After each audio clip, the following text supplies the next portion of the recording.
Hi, I'm Pauline, and I'm an architectural visualizer and artist. I'm based in London, and I like that it has a creative energy like New York, but also just chill vibes like LA, and it just feels like home to me.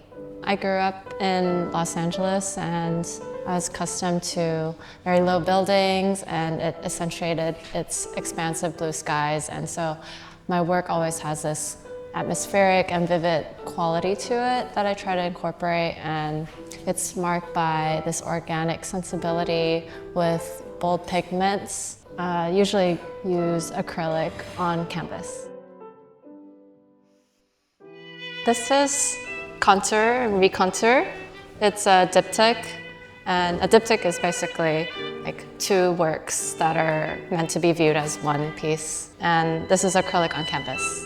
After listening to Schubert's Trockene Blumen, I sketched a few thumbnails with colored pencils and to get the composition and get my just brainstorming. Since I knew it was going to be for a sheet music cover, I wanted the piece to have an assembly of frames and kind of like a layering of ideas, similar to how I see music composition to be. And so by integrating different frames, I'm able to create different sections with different moods and different tones to it. So I was inspired by Francis Bacon and his particular use of dark, muted palettes and the way he frames his triptychs. My palette consists mainly of dark hues, beiges, maroons, black, and just with subtle highlights of cadmium red.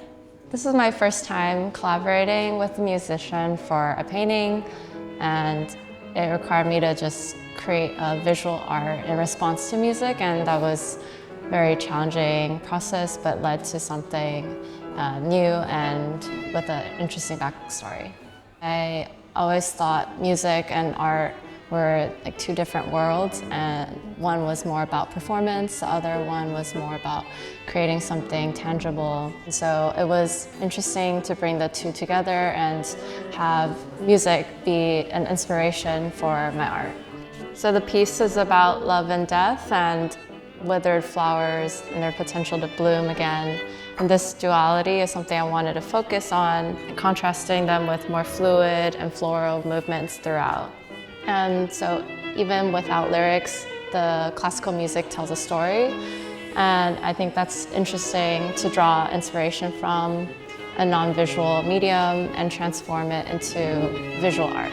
I think the creative process is this beautiful journey of expressing yourself and discovering who you are through the work.